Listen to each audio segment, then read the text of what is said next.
ਰੰਗ ਰੰਗ ਦੀਆਂ ਆਵਾਜ਼ਾਂ ਜੰਮਦੇ ਕੁੜੀਆਂ ਦਾ ਪਿੱਛਾ ਕਰਦੀਆਂ ਨੇ। ਅਜ਼ਾਨ ਦੇ ਬਾਅਦ ਅਕਸਰ ਔਕਾਤ ਜਿਹੜੀ ਪਹਿਲੀ ਆਵਾਜ਼ ਕੁੜੀ ਦੇ ਕੰਨ 'ਚ ਪੈਂਦੀ ਉਹ ਹਾਏ ਧੀ ਹੋਈ ਹੈ। ਚੱਲ ਕੋਈ ਨਹੀਂ, ਅਗਲੀ ਵਾਰੀ ਅੱਲਾ ਬਿਹਤਰ ਕਰੇਗਾ। ਥੋੜੀ ਵੱਡੀ ਹੁੰਦੀ ਹੈ, ਮਰਜ਼ੀ ਦਾ ਫਰਾਕ ਪਾਉਣ ਦੀ ਜ਼ਿੱਦ ਕਰਦੀ ਹੈ ਤੇ ਆਵਾਜ਼ ਫੇਰ ਆਉਂਦੀ ਹੈ, ਕਿੰਨੀ ਢੀਠ ਕੁੜੀ ਹੈ, ਗੱਸ ਪਰ ਲੰਮੀ ਜ਼ਬਾਨ ਤੇ ਵੇਖੋ ਇਹਦੀ।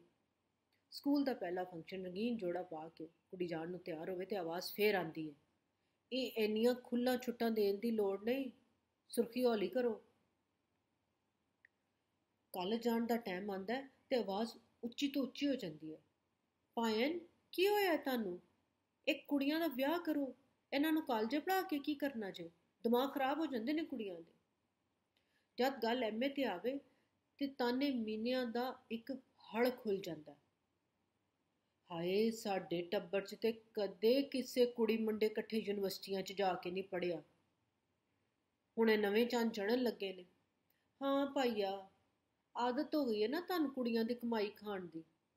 ਇਹਨਾਂ ਸਾਰੀਆਂ ਆਵਾਜ਼ਾਂ, ਇਹਨਾਂ ਸਾਰੀਆਂ ਗੱਲਾਂ, ਤਾਨੇ ਮੀਨਿਆਂ ਤੋਂ ਟੱਪ ਕੇ ਕੁੜੀਆਂ ਆਪਣੀ ਕਾਬਲੀਅਤ ਦੇ ਬਲਬੂਤੇ ਤੇ ਮਾਸਟਰ 'ਚ ਆਪਣਾ ਇੱਕ ਮਕਾਮ ਬਣਾਉਂਦੀਆਂ ਨੇ, ਆਪਣੀ ਇੱਕ ਸੋਚ, ਇੱਕ ਆਵਾਜ਼ ਰੱਖਦੀਆਂ ਨੇ। ਇਸ ਲਈ ਕਿ ਸਾਡੇ ਨਬੀ ਪਾਕ ਨੇ ਉਹਨਾਂ ਲਈ ਵੀ ਆਖਿਆ ਸੀ ਕਿ ਤਾਲੀਮ ਹਾਸਿਲ ਕਰੋ ਭਾਵੇਂ ਤੁਹਾਨੂੰ ਚੀਨ ਜਾਣਾ ਪਏ। 21ਵੀਂ ਸਦੀ ਹੈ, ਕੁੜੀ ਮੁੰਡਾ ਬਰਾਬਰ ਹੈ, ਮਗਰ ਸਾਡੇ ਮੁਲਕ 'ਚ ਅੱਜ ਵੀ ਇਹ ਆਵਾਜ਼ਾਂ ਸੂਲਾਂ ਵਾਂਗਰ ਕੁੜੀਆਂ ਦਾ ਪਿੱਛਾ ਕਰਦੀਆਂ ਨੇ ਤੇ ਉਹ ਹਰ ਉਹਨਾਂ ਦੇ ਆਉਂਦੇ ਜਾਂਦੇ ਰਸਤੇ ਨੂੰ ਰੋਕਦੀਆਂ ਨੇ।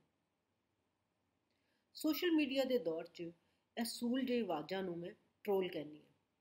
ਮੇਰੇ ਲਈ ਟਰੋਲ ਉਹ ਬੰਦੇ ਨੇ ਜਿਹੜੇ ਦਿਮਾਗੋਂ ਪੋਲੇ ਤੇ ਜਿਸਮੋਂ ਹੌਲੇ ਨੇ। ਨਾ ਇਹਨਾਂ ਦਾ ਕੋਈ ਨਾਂ ਹੈ, ਨਾ ਮਕਾਮ ਹੈ, ਨਾ ਪਹਿਚਾਨ ਹੈ, ਮਗਰ ਇਹਨਾਂ ਦਾ ਕੰਮ ਕੀ ਹੈ? ਇਹਨਾਂ ਦਾ ਕੰਮ ਹੈ ਸੋਸ਼ਲ ਮੀਡੀਆ ਦੇ ਵਿਹੜੇ 'ਚ ਆ ਕੇ ਹਰ ਬੰਦੇ ਤੇ ਗਾਲ ਮੰਦਾ ਭੌਂਕਣਾ। ਕਿਉਂ ਭੌਂਕਣਾ? ਉਹ ਬੜਾ ਆਸਾਨ ਗੱਲ ਹੈ। ਇਸ ਲਈ ਕਿ ਪਹਿਲੇ ਸਿਆਸੀ ਜਮਾਤਾਂ ਆਪਣੇ ਜਲਸਿਆਂ ਲਈ, ਨਾਅਰੇ ਲਾਉਣ ਲਈ ਬੰਦੇ ਭਰਤੀ ਕਰਤੀਆਂ ਸਨ ਕਿਰਾਏ ਤੇ। ਹੁਣ ਸੋਸ਼ਲ ਮੀਡੀਆ ਤੇ 24 ਘੰਟੇ ਜਲਸੇ ਦਾ ਮਾਹੌਲ ਬਣਾਈ ਰੱਖਦੇ ਨੇ ਤੇ ਉੱਥੇ ਭਰਤੀ ਕਰ ਦਿੰਦੇ। ਇਹਨਾਂ ਦਾ ਕੀ ਕੰਮ ਹੈ? ਆਪਣੀ ਜਮਾਤ ਲਈ ਨਾਅਰਾ ਲਾਉਣਾ ਤੇ ਜੋ ਕੋਈ ਇਹਨਾਂ ਦੀ ਜਮਾਤ ਦੇ ਮੁਖਾਲਿਫ ਆਪਣਾ ਖਿਆਲ ਰੱਖੇ ਉਸ ਤੋਂ ਗਾਲਾਂ ਕੱਢਣਾ। ਤੇ ਜੇ ਉਹ ਖਿਆਲ, ਉਹ ਸੋਚ, ਉਹ ਆਵਾਜ਼ ਇੱਕ ਕੁੜੀ ਦੀ ਹੋਵੇ, ਬੱਲੇ ਦੇ ਬੱਲੇ, ਫਿਰ ਤੇ ਉਹਨੂੰ ਰੱਜ ਕੇ ਗਾਲਾਂ ਕੱਢੋ। ਕਿਵੇਂ? ਓਹੋ ਬਈ ਉਹਦੀ ਸ਼ਕਲ ਤੇ ਗੱਲਾਂ ਕਰੋ, ਉਹਦੇ ਕੱਪੜਿਆਂ ਨੂੰ ਲੀਰੋ ਲੀਰ ਕਰੋ, ਉਹਦੀ ਤਸਵੀਰਾਂ ਲੱਭੋ, ਉਹਨਾਂ ਨੂੰ ਫੋਟੋਸ਼ਾਪ ਕਰੋ ਤੇ ਉਹਨੂੰ ਜ਼ਲੀਲ ਕਰੋ। ਇਸ ਤੇ ਵੀ ਚੁੱਪ ਨਾ ਹੋਵੇ ਤੇ ਉਹਨੂੰ ਗਾਲਾਂ ਕੱਢੋ, ਉਹਨੂੰ ਰੰਡੀ ਕਹੋ, ਗਸ਼ਤੀ ਕਹੋ, ਕੰਜਰੀ ਕਹੋ। ਫਿਰ ਵੀ ਠੱਲ ਨਾ ਕਰੇ ਤੇ ਤੁਸੀਂ ਉਹਦੇ ਨਾਲ ਲਫ਼ਜ਼ੀ ਜ਼ਨਾ ਕਰੋ। ਫਿਰ ਵੀ ਸਬਰ ਨਾ ਕਰੇ ਤੇ ਹਰ ਦਿਹਾੜੇ ਉਹਨੂੰ ਦੱਸੋ ਮੈਸੇਜ ਕਰ ਕਰਕੇ ਕਿ ਕਿਸ ਤਰ੍ਹਾਂ ਉਹਦਾ ਰੇਪ ਜਾਂ ਕਤਲ ਹੋ ਸਕਦਾ। ਬੱਲੇ ਵੀ ਬੱਲੇ, ਬੜੇ ਤੁਸੀਂ ਬੰਦੇ ਬਣਦੇ ਹੋ। ਇੱਕ ਕੁੜੀ ਦੀ ਆਵਾਜ਼, ਕਾਬਲੀਅਤ, ਸੋਚ ਤੋਂ ਇੰਨਾ ਡਰਦੇ ਹੋ ਕਿ ਤੁਹਾਡੇ ਉਹਦੀ ਸੋਚ ਇੱਕ ਸੋਸ਼ਲ ਮੀਡੀਆ ਅਕਾਊਂਟ ਤੋਂ ਆਵੇ ਤੇ ਤੁਹਾਡਾ ਤਰਾਹ ਨਿਕਲ ਜਾਂਦਾ। ਗੱਲ ਕਰੋ, ਇਖਤਲਾਫ ਕਰੋ, ਅਕਲ ਨਾਲ ਕਰੋ, ਗਾਲ ਨਾਲ ਨਾ ਕਰੋ। ਇਹ ਚੀਜ਼ ਯਾਦ ਰੱਖੋ, ਤੁਹਾਡੀ ਕੋਈ ਗਾਲ, ਤੁਹਾਡੀ ਕੋਈ ਧੌਂਸ, ਤੁਹਾਡੀ ਕੋਈ ਧਮਕੀ ਸਾਨੂੰ ਖਾਮੋਸ਼ ਨਹੀਂ ਕਰਾ ਸਕਦੀ। ਸਾਡੀ ਆਵਾਜ਼ ਸਾਡਾ ਹੱਕ ਹੈ। ਸਾਡੀ ਕਾਬਲੀਅਤ ਨੇ ਸਾਨੂੰ ਇਸ ਜਗ੍ਹਾ ਤੇ ਪਹੁੰਚਾਇਆ।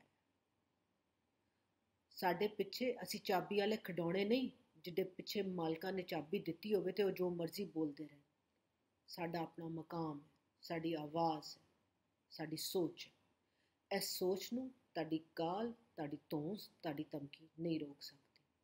ਹੁਣ ਸਾਡਾ ਇਕੱਠ ਹੈ। ਜੇ ਤੁਸੀਂ ਸਾਨੂੰ ਗਾਲਾਂ ਕੱਢੋਗੇ ਤੇ ਅਸੀਂ ਵੀ ਤੁਹਾਨੂੰ, ਤੁਹਾਡੇ ਮਾਲਕਾਂ ਨੂੰ 7 ਪਰਦਿਆਂ 'ਚੋਂ ਖਿੱਚ ਕੇ ਲਿਆ ਕੇ ਸੋਸ਼ਲ ਮੀਡੀਆ ਦੇ ਵਿਹੜੇ 'ਚ ਖੜਾ ਕਰਾਂਗੇ ਤੇ ਤੁਹਾਡੇ ਨਾਲ ਵੀ ਉਹੀ ਹੋਏਗਾ। ਹੁਣ ਅਸੀਂ ਤੁਹਾਡੇ ਕੋਲੋਂ ਡਰਦੇ ਨਹੀਂ, ਤੁਸੀਂ ਸਾਡੀ ਆਵਾਜ਼ ਨਹੀਂ ਦਬਾ ਸਕਦੇ।